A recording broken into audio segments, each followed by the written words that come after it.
Okay, in 5, absolutely. 4, 3, 2, 1, go! On tip. Yeah.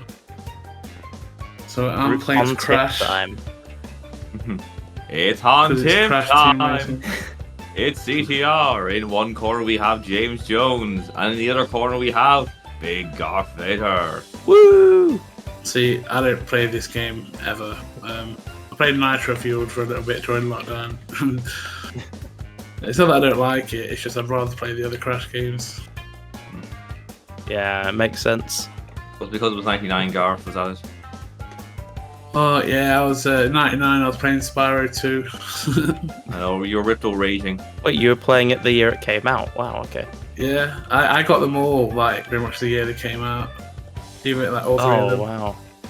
So you had the traditional, authentic Spyro experience, whereas for me, I Yeah. didn't play them until years after they came out. Yeah, I man. hadn't even heard of them, really, until Crash I Bash. didn't 100% them led me until Spyro. later on in my life, but I definitely played the shit out of them. Oh, absolutely. Yeah. Something like addictive about them. Also, I love that we're talking about Spyro and a Crash team racing race. It's okay, I nearly said tag team racing. It's okay, Rodri. We'll talk about Crash and Spyro Run in future rounds. Yeah, there we I go. got fucked up. Bring balance to the universe. Anyway, welcome guys out in the VOD. For this, See that? this introduction was flawless. As is this race is bound to be.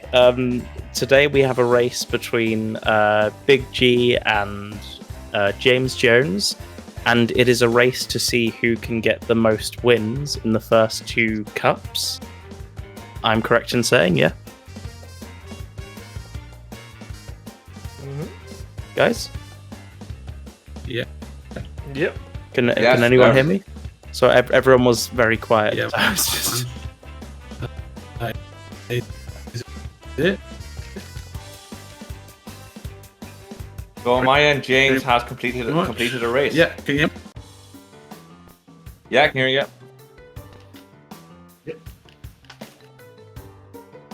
Yeah, I I'll- can hear I'll- you. I'll- There you go.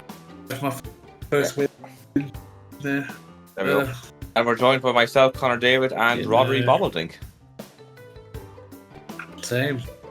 Yeah, if I drop, that keep going. Yeah. I mean, it's not the best. Oh, Rodri's here. I don't know if this is meant to Oh, be. it's one of those things. I'm not sure if Big it's your monster. internet or my internet. I get very panicky. A Muslim man. Of course, this is like I think this Oh, is the yeah, first what power commentary to we've. Like, I think this is the first Yes. commentary we've been See in that? together for a while. Big G. Is it? I just said. I think it's James. You okay, James? Is there a thing? Yeah, well, I think. I don't remember the loading. Yeah, I don't remember this being this long to load, but I mean, I haven't played this in a while, I guess. So. What third-party website are we using for today's race, James? Today it's what is it? yo, I'm back if you can hear me. PS1 something. PS1. PS1 retro, Fun. Sorry, PS1fun.com. That's the one. Oh, nice. Yeah. Very cool. Also, massive FU to whoever gave this game 4.5 stars.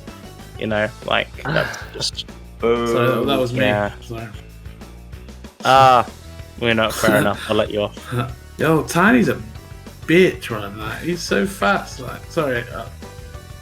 Like, this is supposed to be Is this easy Enter the mode. Dragonfly or something? It's taking a hell of a long time to load. That has to be used as a soundbite for future. Is it a Dragonfly or So you something? play, you know, We can make it a sound on the Browser. Discord soundboard. Yes.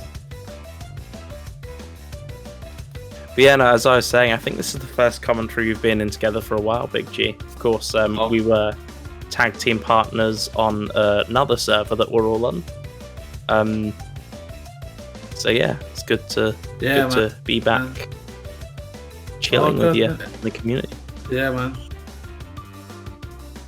It's been Okay, something is. for sure, man. For sure. Yeah. Yeah, it's been good. I was hoping we'd be in a call during this tournament. Yeah, So, absolutely. Yeah.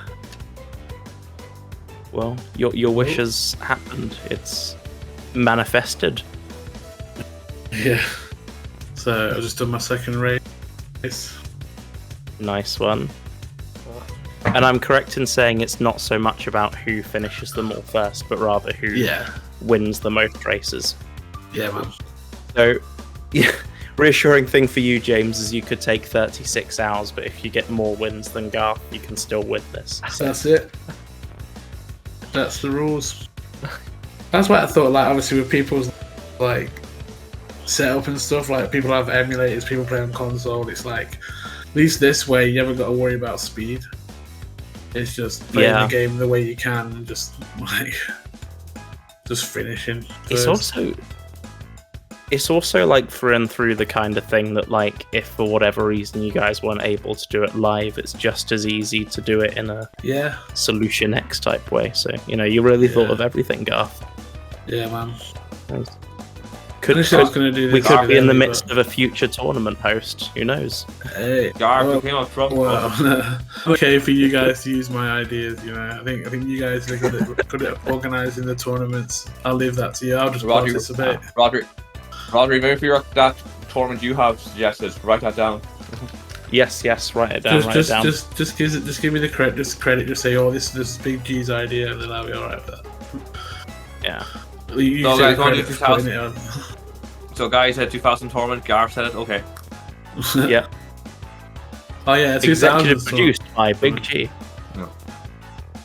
Yeah, we are thinking of doing more, or rather, Conor is thinking of doing another year-based tournament next year. So, for those watching out in the VOD, don't think we're stopping with 1999. There are plenty of ideas coming up. You know what that means? Spyro 3. Ooh. We also have Spyro. We have Spyro 3. We have Spider-Man in 2000 plus. We have in 2000. We have. Do we have Teletubbies in 2000? We have Tony Hawk's is 2000, I think. What year was Crash Bash? Oh, Crash Bash was 2000 as well. Yeah.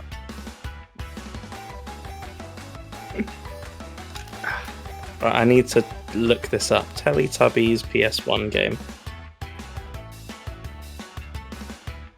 Oh my god, this race one's close. I'll play with the Teletubbies. Oh wait, no, it's a 1999 game. Yo, this could be done in this tournament. Trick. Well, Rodri, if you make round 2, Yeah, true. Oh, but then there's the other game that I want to. Or I'm just gonna have to win round 2 and then make it to round 3, so I can play all the games I want to play. I'm sorry, I'm going to pull back the curtain here on you, Rodri. I'm sorry to say this, but it's mandatory games from the semi-final ups. Oh, is that round 3? Yeah. Oh, that's a bit disappointing. Sorry, Rodri. It's like Rodri says, I'm gonna lose on purpose now. Well, I mean, the thing is, like, we can still do them for, like, Supercharge and Versus and things like that. And actually, doing the Elmo stuff made me think that there might be a tournament in preschool games. Oh my god, imagine. Just a bunch of people in their mid to late. We could do like a newbies tournament and just have Elmo in total. Yeah, mandatory games: Elmo, Teletubbies, Bob the Builder. Brilliant. And all the veterans get Spyro, Crash. Yeah. I just want another Crash tournament, man. I'd love to play some Crash 1, 2, and 3 in a tournament style again.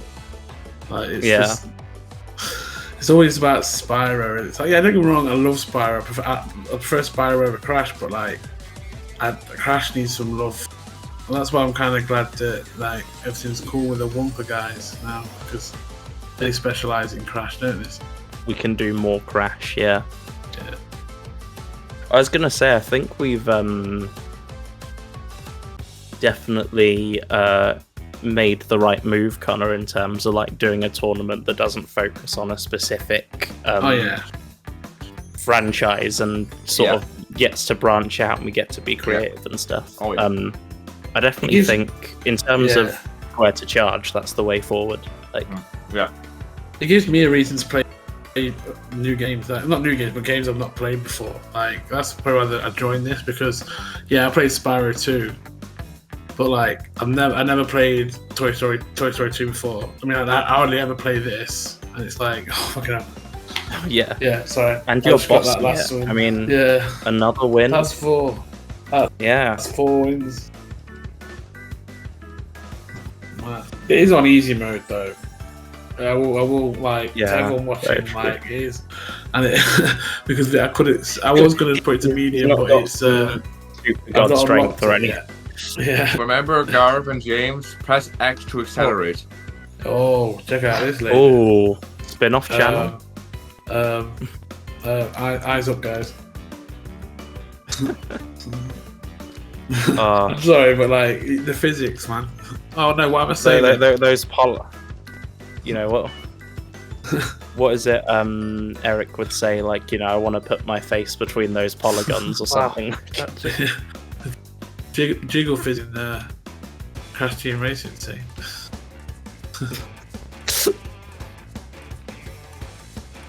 There we go. So James is on the I had second an race. incredibly long loading screen. What, second race? In the... Oh, okay. I was say, like I say, we can only do one once as well, though. As well, is that you are aware of that? Yeah. Like if we get second, we've got to move on to the next one. I don't know what was going on with that. I just had one incredibly long. Yeah, that's cool. Oh yeah, no, yeah. It genuinely taken as long as it's taken you to finish the cup for him to load a single race. So. Oh wow. That's that browser for you. I give it you though, man. You got to do what you got to do. Yeah. I mean, again, like, charm to it. Nothing. Oh yeah, but like the pressure's off having to be quick because, like, James, you're a man of many talents, but I think racing in playing through a browser is the pick. Oh yeah. Oh god. So that EP you released last year though was a certified banger. I like the one. I was like, I've got no money. That's a great song. Yeah. I've got no on the way. I've got no money. I've got no money. That takes me back to my student days. Yeah, man. Even like these days, sometimes, man. Like just.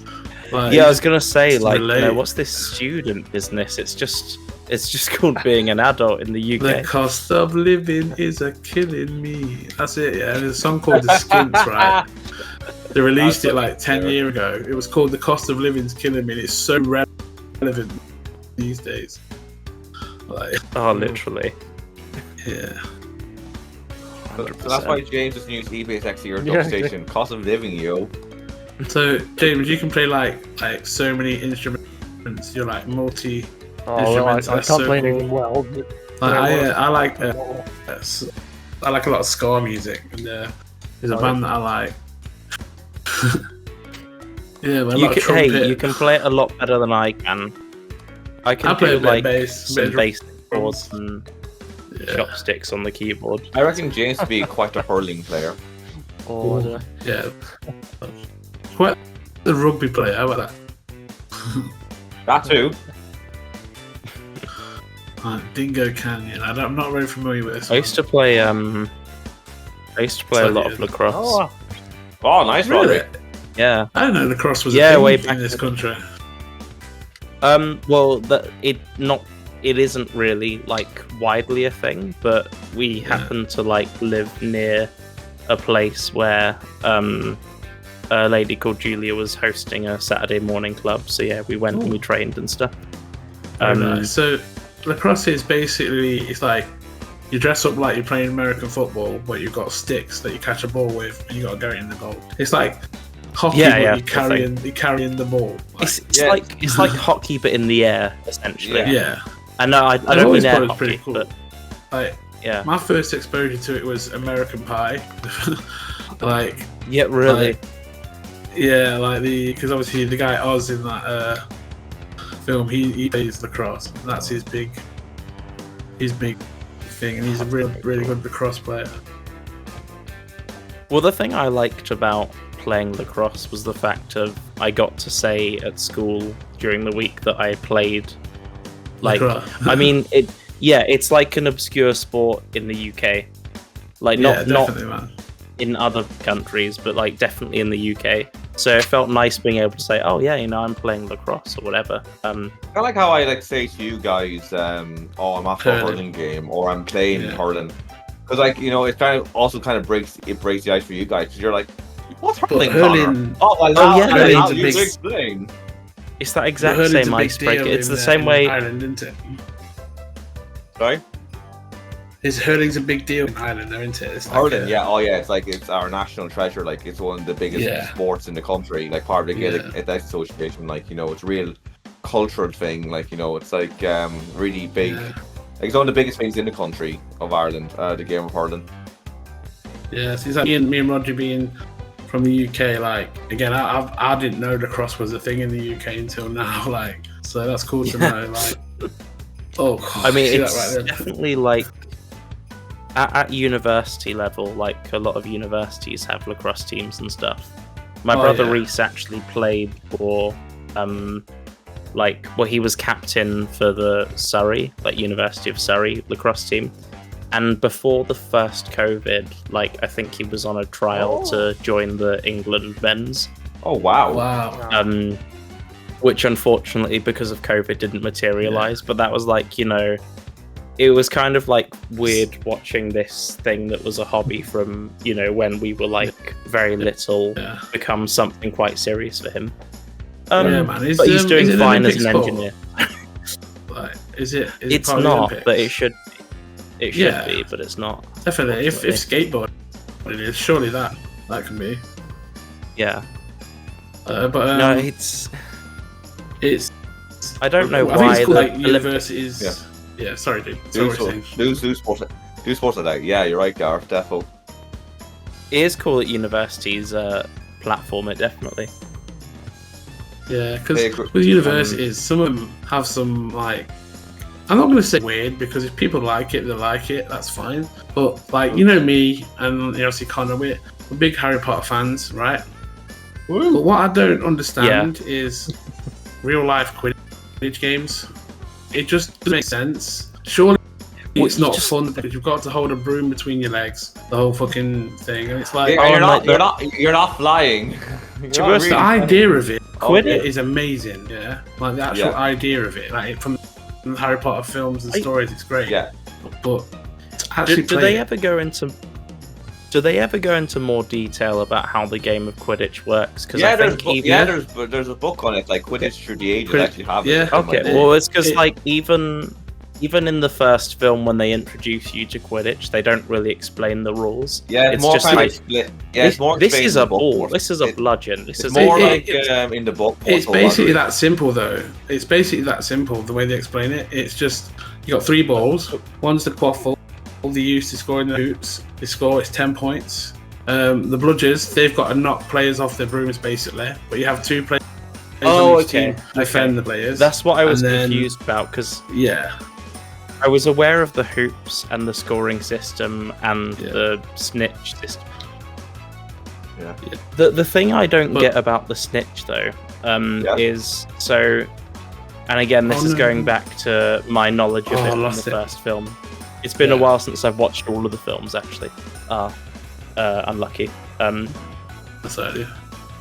But they say if you catch it, the game ends and you win. Yeah, but it also rewards you a specific amount of points. Yeah, well, so if the other team were to have accumulated that amount of points from knocking balls through the hoops, would you still win if you caught the snitch? No. So this is actually explained in the 4th book. So the Quidditch World Cup.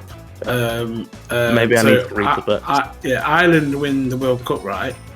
But Bulgaria, Crumb catches the snitch and they lose by 10 points. The reason he caught the snitch is because they knew there was never going to catch up, and they wanted to end there. So even though they caught the stitch, Ireland was still 10 points ahead, so they got the wins. The snitch don't necessarily guarantee you the win. It just gives you a considerate amount of points where usually that would end the game, and it would give you the win because it gives you 150 points on the top. The game ends. So it's you don't necessarily. Obviously, you do need to catch the snitch to end. It's the only way a game can end is if the snitch is caught. There's even stories in the book saying that like some games lasted months, so they had to keep like subbing on like players and that, right? Yeah, so they could take rests and that. But it's you got to be quite tactful in when you catch the snitch. You can't be just. Oh yeah, I remember in the first book actually reading that. That's James onto the second cut, by the way. Wood says to Harry in the third book. Now, Harry, wait till like specific points up in the game and then go for the snitch. You probably got Harry. Yeah, go on. Because you've got to be tactical about when you go for it, right? Yeah. See, Harry as well, because he's a seeker. He can help score points. Like he can score goals as well. But he has to keep his eyes on the other seeker at all times, because if he's too busy scoring, that other guy can get the snitch and just like you know what I mean. Why am I getting a lot of noise from James all of a sudden? Yeah, same. It's a good song though. Oh shit! I thought that was the final lap. Oh yeah, no. But yeah, no. So essentially, that would be my issue of doing Quidditch in real life. Is it can't work as a game in real life because you can't fly. Broom flight is impossible. Yeah. Like I feel unless someone can like find a way to make it possible, I wouldn't be interested in trying it in real life. Yeah, same. I just think 12 ball from Wizard. 12 ball from Wizards of Waverly Place, on the other hand, that is entirely possible in real life if you know the reference. Yeah, I know. I used to watch the show. I can't remember much about it. So I remember the all you need to know. Shop and... Oh yeah. All you need to know for this particular reference, though, is like Alex and Justin go to a wizard school called WizTech, which is a parody of Hogwarts. And basically Justin gets enlisted into a game called 12 Ball, which is essentially like ping pong, and the table splits 6 different ways, and there are 12 golden balls in play at any one time, and whatever else. And I'm just sort of like, that would be a chaotic game to try and pull off in real life, but unlike Quidditch, I could see it being able to work, Yeah, man. So that's me done, by the way. Wizards of Waverly Place, though. I'm going to stop my recording. You done? I'm done. Well done. So I've got 7 out of 8. I'm saying that. 7 out of 8 wins. Okay. Yeah. So I'm going to stop my recording because I got save space. But that race flew by with the Harry Potter talk. Yeah. So it's now down to you, James Jones. Jimmy Jones. And James Jones, do it for a Gryffindor. I think when I took the test, I was Hufflepuff. I'm a Slytherin. Doesn't mean I'm a bad guy. You like yellow, Roderick. No, like here's weird. Here's what's weird is red is my favorite color. So, I'd want to join Gryffindor for the color. I think you were Ravenclaw. Ravenclaw. Yeah, because academic, Roderick. Yeah, you come across as quite an intelligent, like that's how I see it. Like I see you quite intelligent, and obviously Ravenclaw, wit beyond measure, is man's greatest treasure. That's their saying. Ooh, nice. Yeah. Okay. Yeah. Maybe I'll switch teams to Ravenclaw then. Ravenclaw's people think some people think Ravenclaw's better than Slytherin because it's just like people like take the piss out of Hufflepuff, but Ravenclaw is up there. Like it's one of the.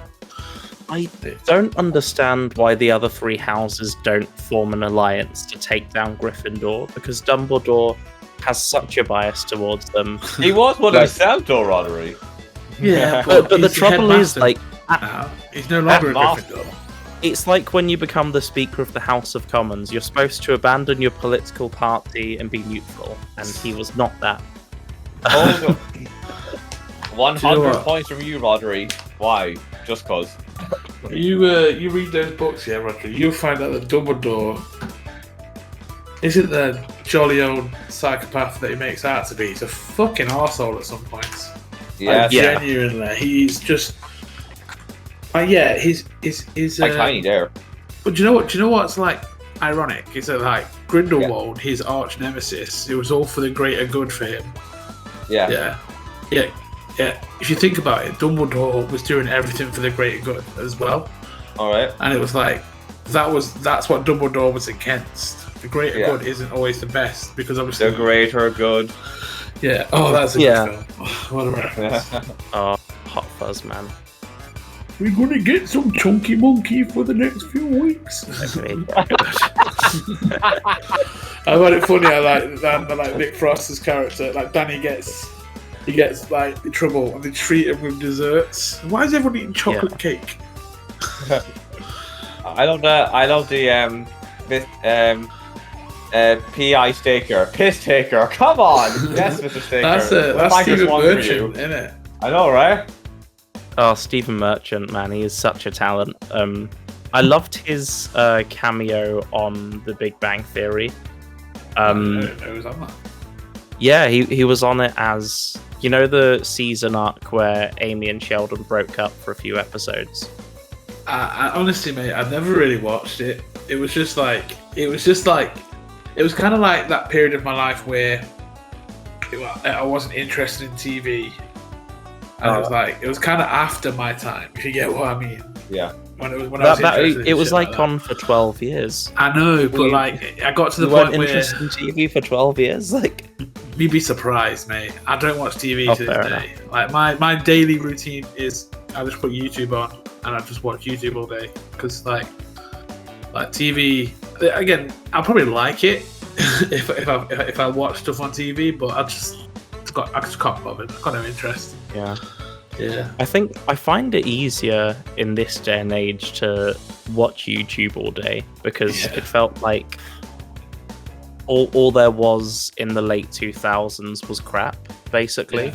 Whereas now you can watch like whole episodes of something, or like if you want to watch a funny comedy series, you can watch compilations of every scene with Charlie Sheen and 2.5 Men, or every time, you know, Alex and Harper do the what's that, a hat dance in Wizards of Waverly Place, you know, and whatever else. It's like an hour and a half long Best Sopranos moments, which I must have watched like 5 times.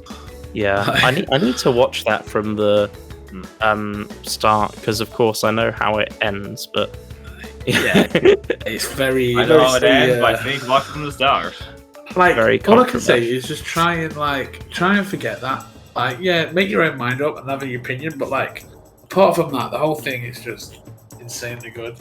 It's hard to watch absolutely. At some points. Like, it can be very tough to watch. There's some scenes that are just, especially in this day and age, it's just wow. Like, it's one of those things. Without having seen the show, I can applaud them for taking such a risky move.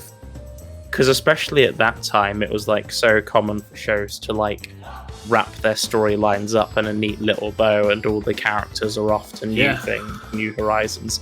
And they basically said, "Yeah, fuck that. We're not doing that." It's just like, you know. Yeah.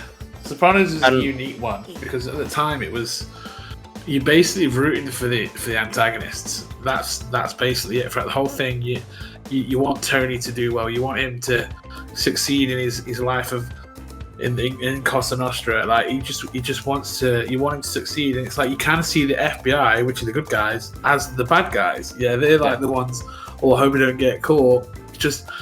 It had such an impact on like future TV shows. That kind of style of writing. It was just, it was insane. Like, There's a prequel. They released a prequel film called The Many Saints of Newark, which came out in 2021, and it's not as good. But what is cool about it is James Gandolfini, the guy who played Tony Soprano, he sadly passed away in 2013. He was in Rome of all places, and he had a heart attack. And what's cool about Many Saints of Newark, his real life son plays young Tony Soprano.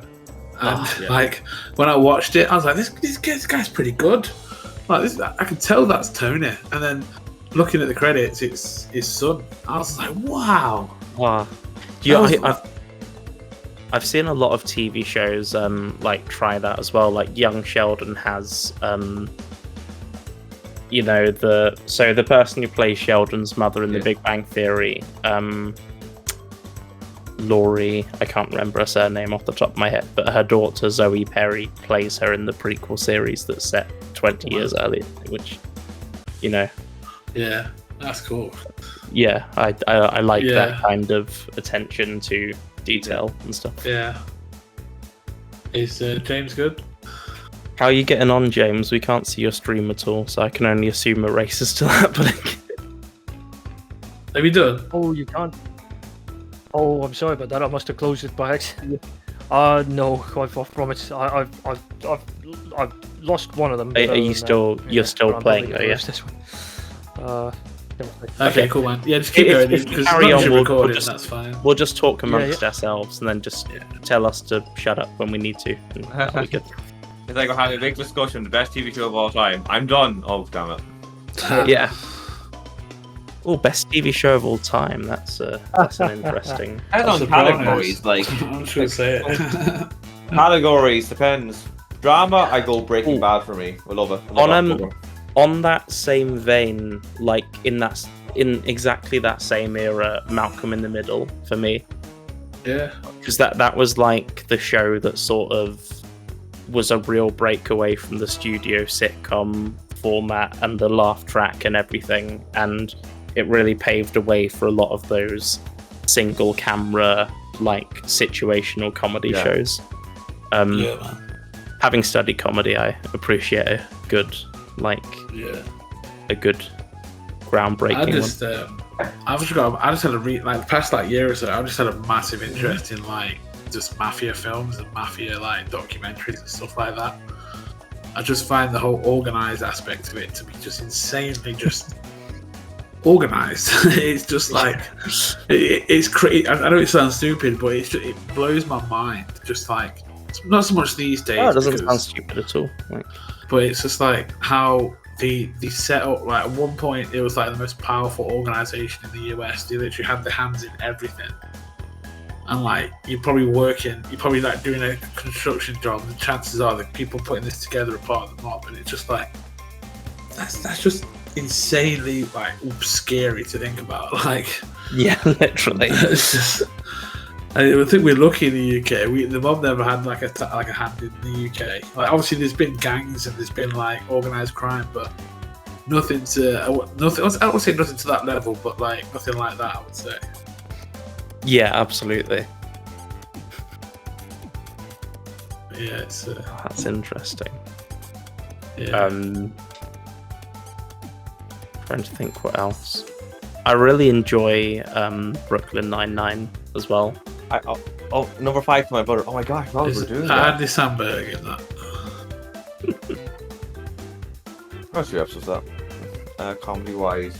Me and Lucas love the In-Betweeners comedy wise. I think it's a great program. Do you know what? For its time, yeah, brilliant. It wouldn't be able to exist. It couldn't exist nowadays, sadly, with the whole political correctness. I can't watch it back. I just get cringe. I just cringe too much. I'm surprised they haven't taken it down off Channel 4, to be honest. No, they weren't, because it was down. It was massive, man. It was. I watched Step Brothers on a plane actually, and they censored so much of it. They didn't show the guy being punched. They didn't have the word faggot be used. It had so many bits cut off. Even that bit where he tells them to get fucking jobs around the house. They actually censored that so much. So it's he's just yelling for the sake of yelling. It's just so weird to watch. Yeah, I mean, it's just these films were. What film? I really like the film Pineapple Express. That was one of my favorite films. And James Franco, he's a wrong'un. You can't watch it. You watch these films and he's oh, well, I don't like that guy anymore. I used to really like that guy.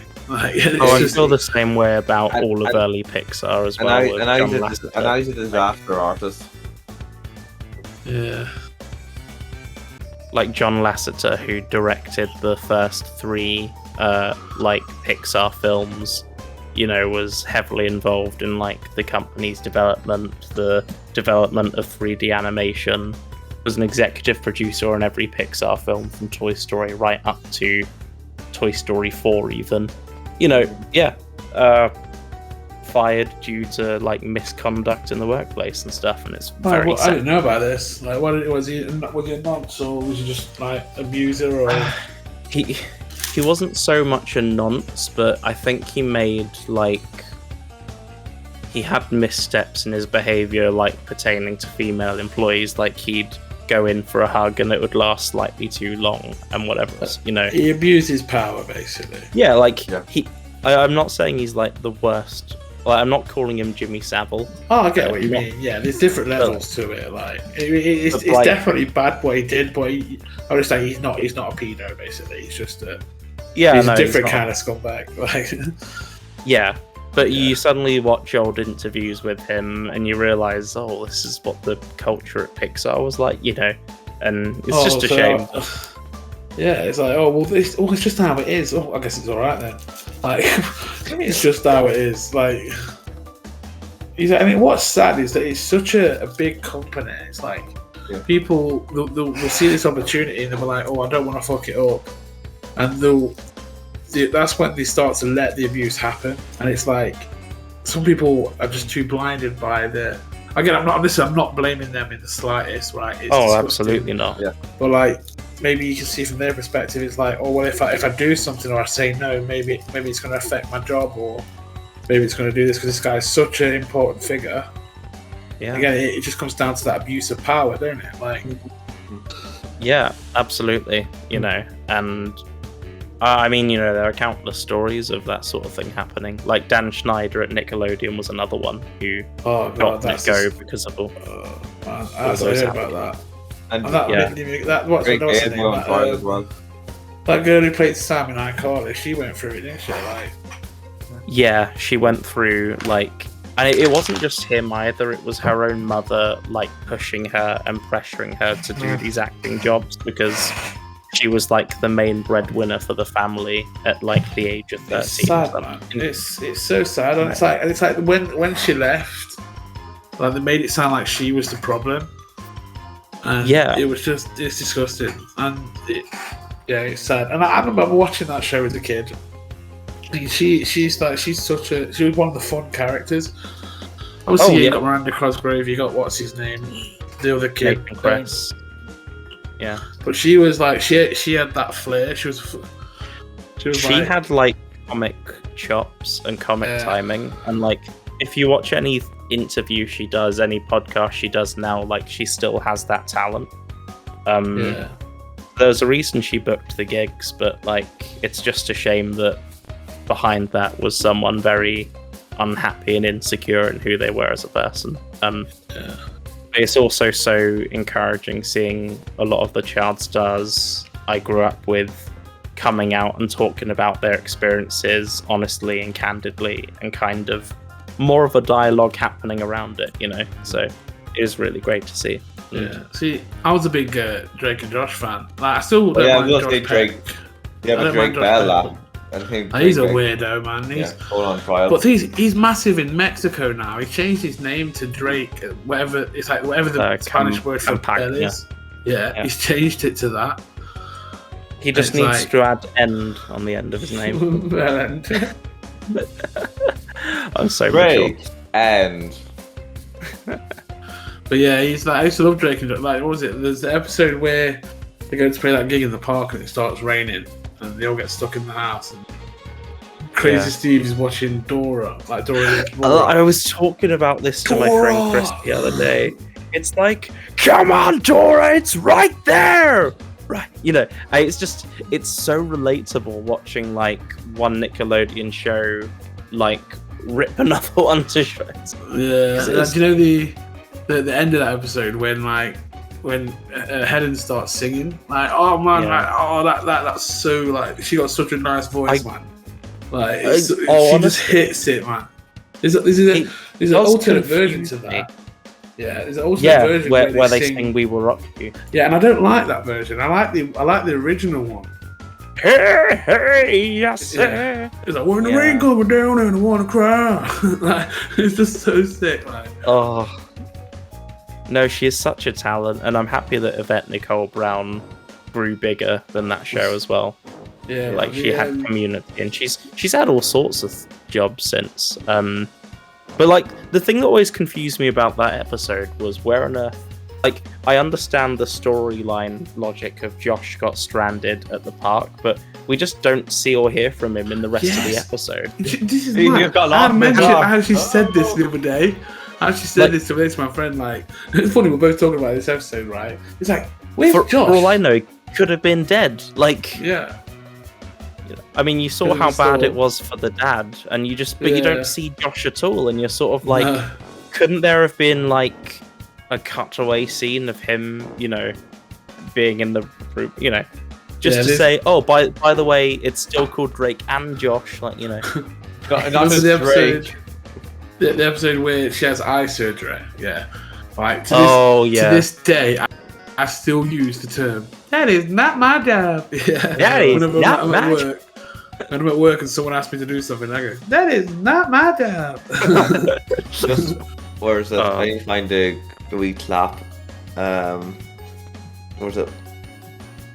To Gar for bringing that up. Oh, there we go. James, how's the race coming on, man? Oh, yeah, it's good. I think I've almost done it. That's what there's. Nice. Okay. How many wins do you have? Nice. 7, I think. Oh, okay. So we might be tied then. Oh.